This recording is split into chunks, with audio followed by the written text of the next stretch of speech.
Welcome to KernTax's Conversations That Matter. I'm Michael Turnipseed, the Executive Director of KernTax.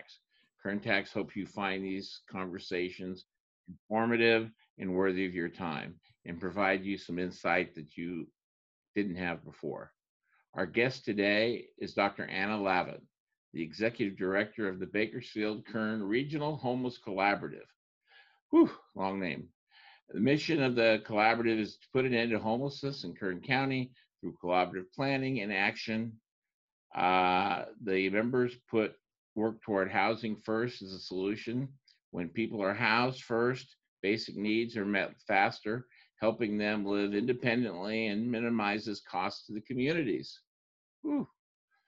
Anna, thank you very much and welcome to Conversations That Matter. Thank you, Michael. I'm really excited to be on the program today. So much appreciated for the invitation. Always excited to talk a little bit about this item with you. It's really nice to see when Kern Leaders Academy people are taking over positions of power and stature in the community. So I'm glad to see things are working out well for you. First of all, tell us about yourself and how you ended up as the czar of the homelessness in Kern County. Sure. So, Michael, as you know, I am from Bakersfield and grew up here and have had a number of experiences both in working in higher education, in public policy, and fiscal planning. And a lot of that work that I've been able to do has been focused on the startup and the scale up of programs. Most recently, I come from Bakersfield College, where I was tasked with managing and running the dual enrollment program.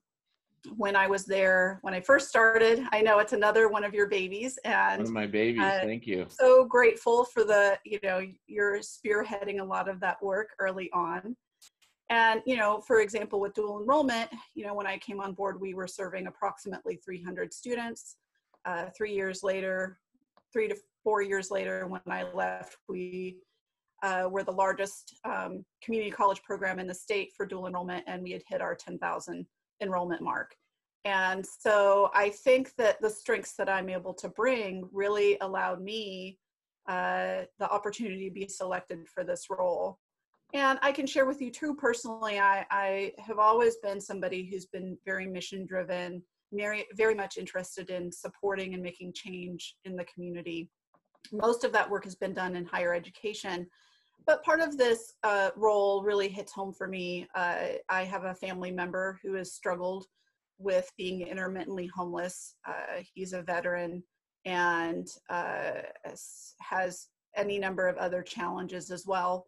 And, having gone through that experience as a family and trying to support this individual really, I think, gave me a stronger sense of mission and wanting to come on board to address the impacts of homelessness in my own community where I grew up. So I'm excited to be on board. I'm hit my 4-month mark, and we're definitely hitting our stride. So really, really exciting times for sure. Got greeted by the coronavirus. Yes. So I was 3 weeks in, and I was actually taking a tour at the mission when they were already installing hand washing stations. So the word that I have probably used the most in the last 4 months is pivot. Obviously, when you're trying to stand up programming and support efforts for people to be safe, and the main effort is for them to shelter in place, and they don't have a shelter, they don't have a place to call home, that creates and presents very unique challenges for sure. So the collaborative's been around for 12 years. It originally got organized. Why don't you tell it how it originally got started, and then we can talk a little bit about what happened in 19 and the pivot in a new direction. Absolutely. So the collaborative originally came out of some regional requirements from HUD, which is called a continuum of care, and that was launched in 1998. A lot of that work was originally spearheaded under the United Way, with the leadership of Harvey Hall, our beloved former mayor. And, you know, I have to give them a lot of kudos for a lot of the work and the foundational pieces that they really did put together. So they instituted a first 10-year plan to end chronic homelessness. That was developed in 2008. And now we have an updated plan with an independent organization that was established in 2019. And with my hiring as the first employee for that independent nonprofit, we are putting things together and really trying to continue to build from the foundation that was established and formulate additional strategic efforts to address the impacts of homelessness. So this really is a new organization with a governing board and an executive board that were much different than before. Just shortly tell us what was the major change in the organization, the focus that was needed to make the change, and the new direction it's taking. Yeah, so I think really this was a cry from the community as we began to see increases in homelessness here. And that started with our PIT count in 2018. Then we saw a pretty significant spike with the point in time count at 2019. That was a 50% increase. And even in 2020, we've seen an additional 19% increase beyond that. And so I think that really what took place was the community started to say, and the leadership heard, both on the city and the county side, this is their number one issue that they want to see addressed. And both from a compassion standpoint and from a personal impact standpoint, you know. And so they began to realize that while the United Way had acted as a fiscal agent, really what was going to be key to bringing the providers, the city, and the county together was that independent entity that could offer up staff to provide what we refer to as technical assistance, to have that data-driven approach, and to have a unique perspective on the strategies that are needed to reduce the impacts of homelessness. And so in 2019, and again, I have to give kudos to the city and the county and the providers for really trying to double down on what partnerships can look like and the strength of partnerships. And when you pull all of those folks together, really amazing things can happen. And so in 2019, they determined, the city and the county both agreed to jointly fund the nonprofit so that we could focus on the work that needs to get done, not on fundraising, which is a great strategy, and move forward with the hiring of a small but robust staff team to be able to support both the providers and pull together the city and the county in a way that had not been done before. Obviously, in the fall of 18, Measure N passed at the city, and a lot of us thought sales tax would never pass, even though we tried. And I think it passed by 97 votes. But one of the main issues was we have to address the homeless problem. Yes. And we'll get into some of those outcomes a little bit later. So you're the executive director of this new baby, the new collaborative. So what is your vision for the collaborative? Where do you want it to be in 5 years or 10 years if you had your way and your magic wand to make it all work? Well, my goal would be to work my way out of a job. My goal ultimately is to ensure that everyone in Kern County has a place to call home, and that they are over 1,000 folks who are what we refer to as unsheltered. They're living on the streets right now, that we are able to find places for them to live, a place for them to call home. And in addition to that, that we are focused on the prevention side. So the most cost-effective, to speak to your audience, Michael, the most cost-effective strategy is to prevent homelessness. Once someone enters homelessness, even the most cost-effective strategies can get increasingly more expensive and challenging to help somebody find that place to call home, right? So that would be my 5-year goal. And I am really lucky that we do have a plan that covers a number of those areas. And one of the things that I hope folks understand is that there's effectively three components to solving homelessness and reducing the impacts. One is that prevention side that I mentioned. The second is housing. So if we were to take 1,000 people off the streets right now, where would we place them? Where is affordable housing available? And so certainly some of those things we are definitely going to continue to focus on. And then the third piece is what we refer to as those supportive services. So many folks who find themselves on the streets do suffer from any myriad of challenges, including mental illness, physical challenges. And so those services are really an important piece to helping not only get them housed and into a place to call home, but help them continue to be able to live there and live there in safety and harmony with the community. Obviously you just talked about the plan because we kind of know where we are. We have a dream where we want to be, and you have to have a plan to get there. So what are the goals and benchmarks? So a year from now, and 2 years from now, and 3 years from now, we know we're making progress in addressing this. What do you have in your mind as really the things we have to get, the foundation and then the walls and then the roof, just building this house to solve this problem? Well, I have to give the collaborative quite a bit of credit. As you know, almost all of these efforts are funded either through the federal or state government. And we take the investment of those public dollars very seriously. And so does HUD, and so does the state. And so there is, I'm finding in my 4 months so far on the job that there's a considerable amount of data that's actually available to us. And so one of my goals is to really try to start to unpack some of the data. So we're starting to look at length of stay, how long does it take to get a particular sort of group of individuals through what we might think of as the pipeline into housing?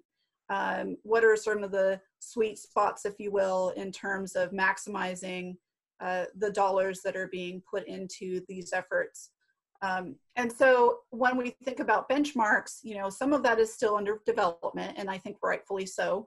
We have an administrative analyst that we just brought on board who's really going to be charged with doing some of that deep dive work.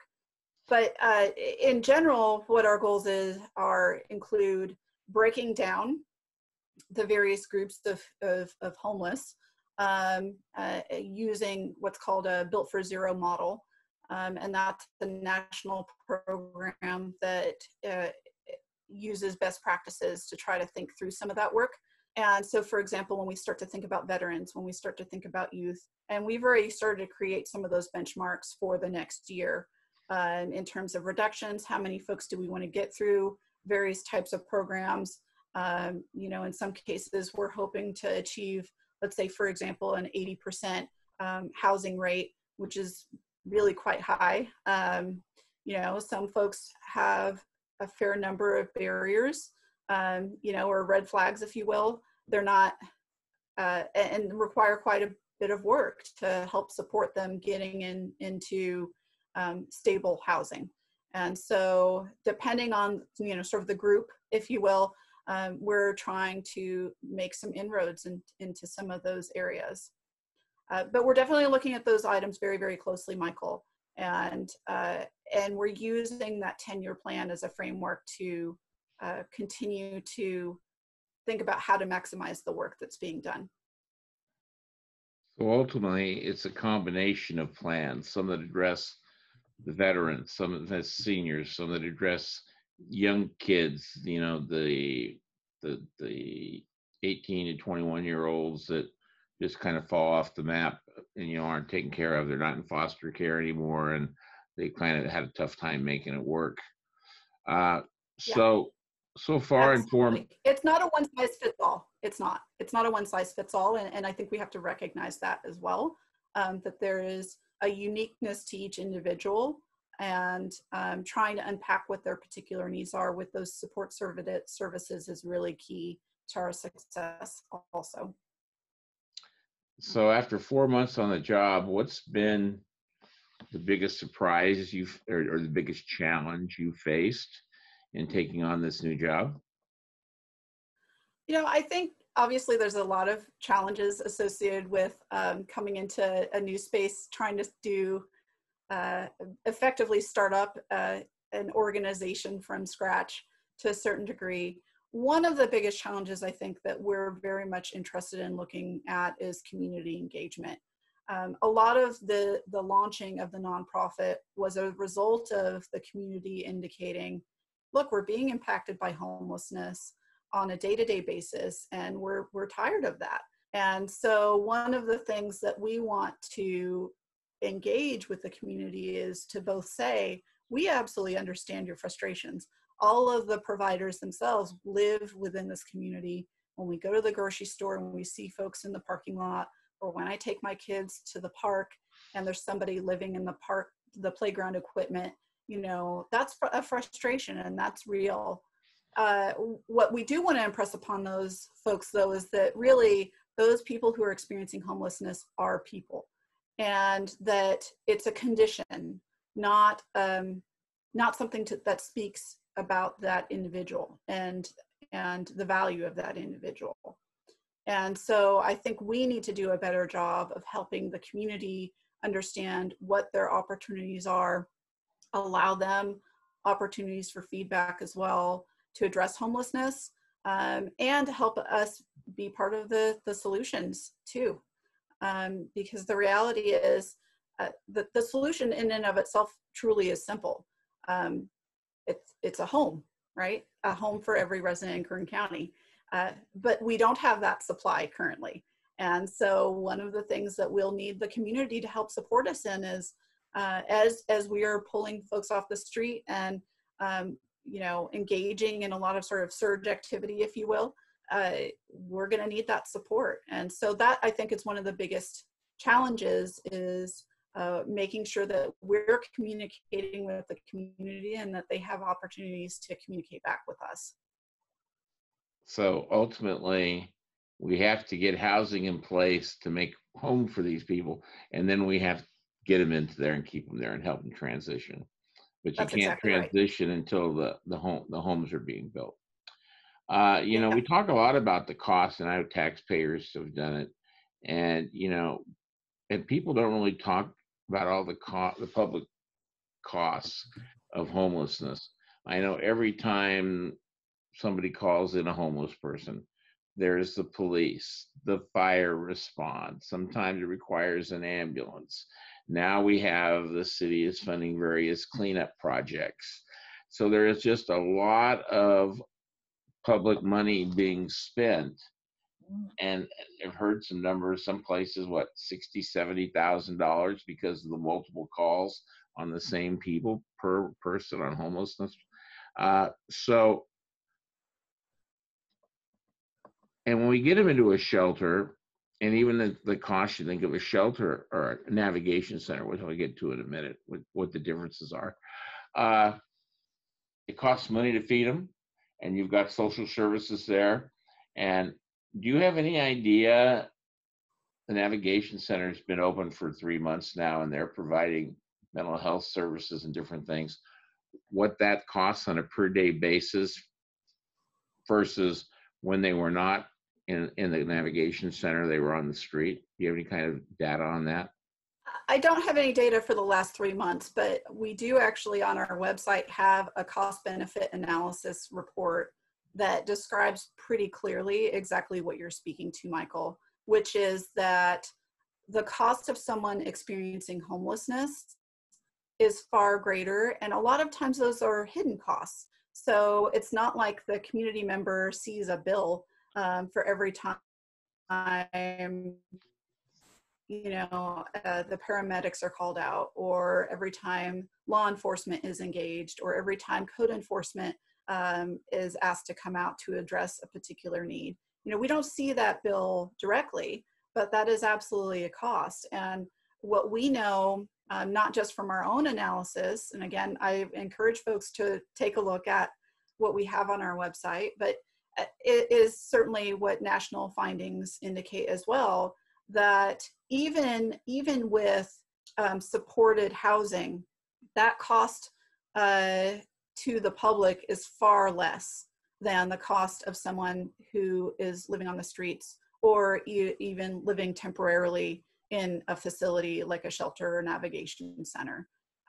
It is far, far better for all of us as a community once someone is housed, and even if we're paying for supportive services at that point, having somebody stable is just so much better in so many ways. And it's a better way of, I think, investing public funds than some of these alternatives, which is to not do anything directly, but to have, you know, all of these various county or city services engaged in ways that are really Band-Aid solutions.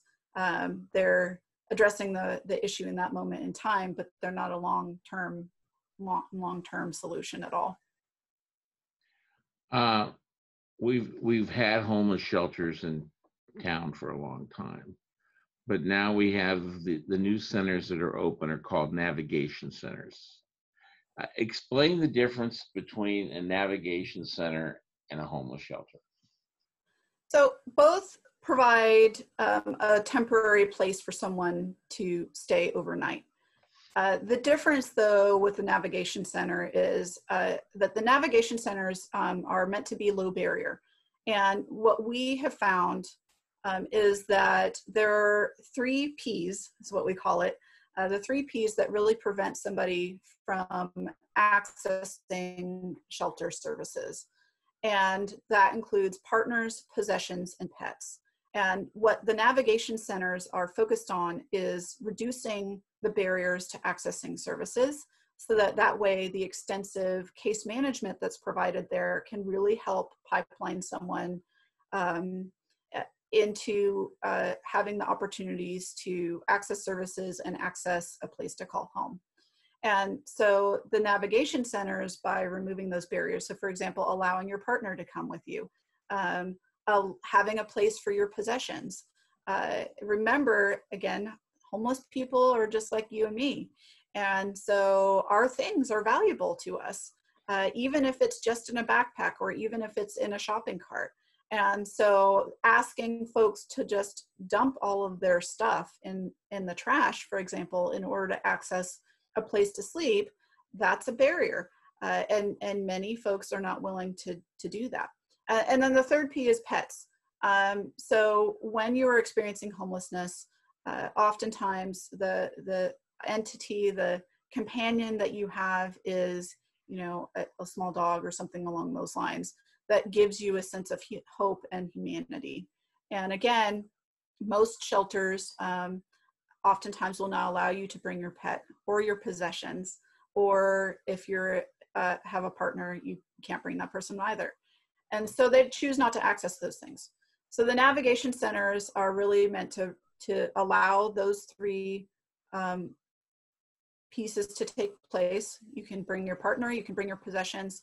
Currently, the M Street Navigation Center does not allow pets, but it is built up for that.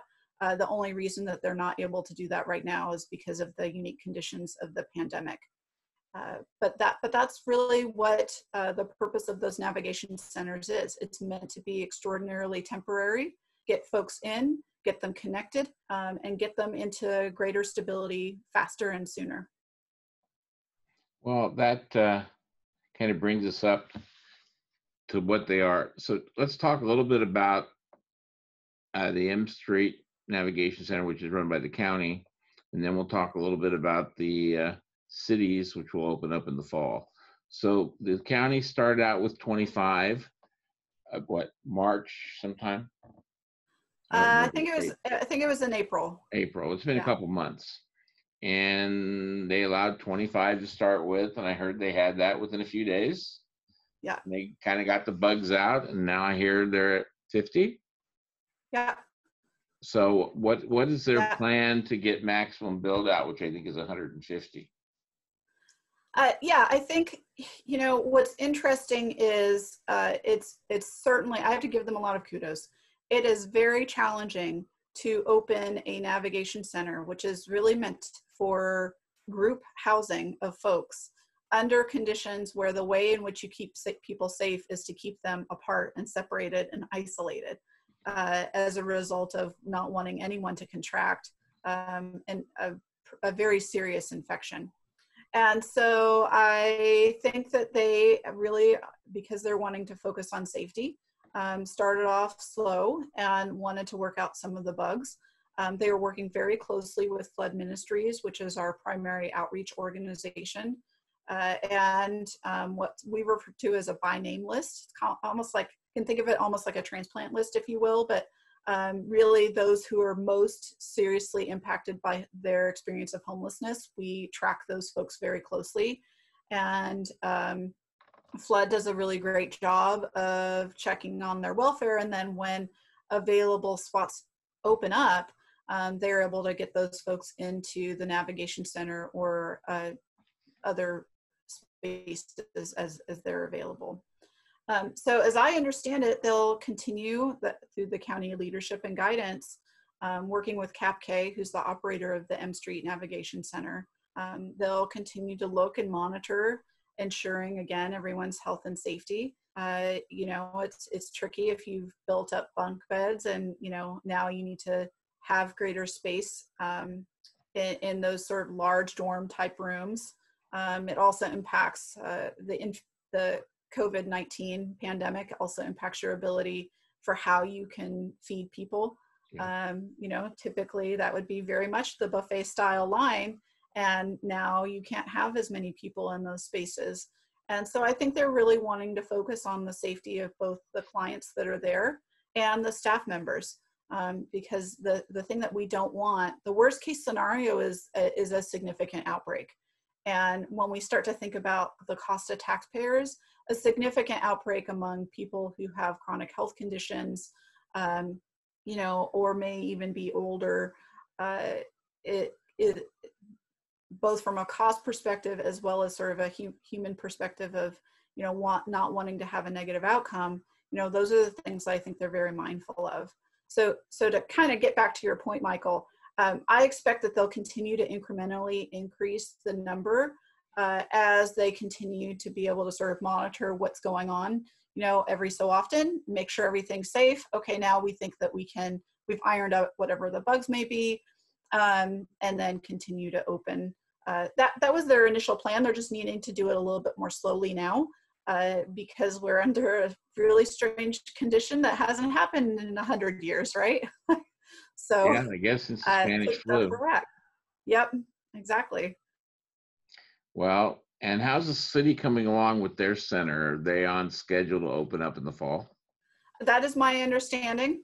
I actually will be doing a walkthrough with them a little later. And yeah, as far as I know, everything's going well. They've already selected their operator, which is Mercy House, which is really exciting.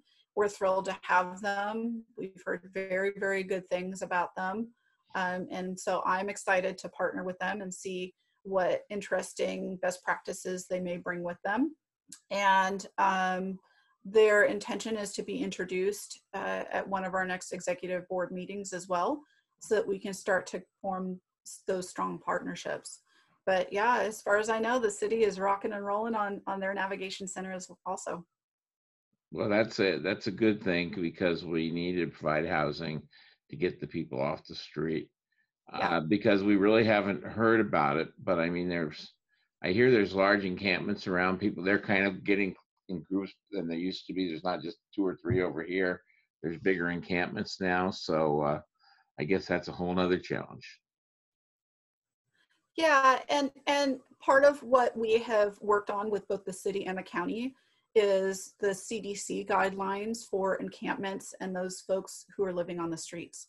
And the guidelines continue to be that wherever is safe and practicable, that you do not disturb encampments, that you provide them as much as you can with PPE, with opportunities to practice, you know, safe sanitation, but that the more you disturb people and cause them to move, the more you potentially spread the disease. The more you And disperse the disease, that's right. that's exactly Shelter in right. place, shelter Yeah. in place, no matter what And that place so would be. we know that that is taking place. We've been working closely with the providers to monitor the encampments, and we continue to form stronger partnerships with the city and the county.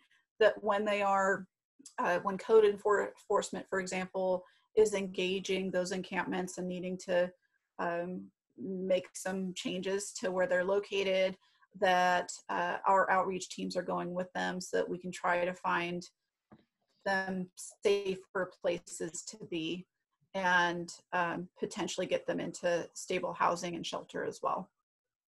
Well, I think on that note, then we will say thank you very much for informing us and updating us on the status of homelessness in Bakersfield and Kern County. And so thank you for joining us today. It's nice to have you. Thank you. It's always a pleasure, Michael. I love chatting with you, and hopefully we can continue to move forward and let folks know what's going on. It's also good to see KLA graduates making a difference. That's right. I'm a very proud graduate. So thank you very much. To our audience, thank you for watching Conversations That Matter. We hope you found our efforts to be worthwhile and beneficial for your time. Please visit our website at KernTaxpayers.org under Contact Us to leave your thoughts and comments. Again, thank you for watching Conversation That Matters.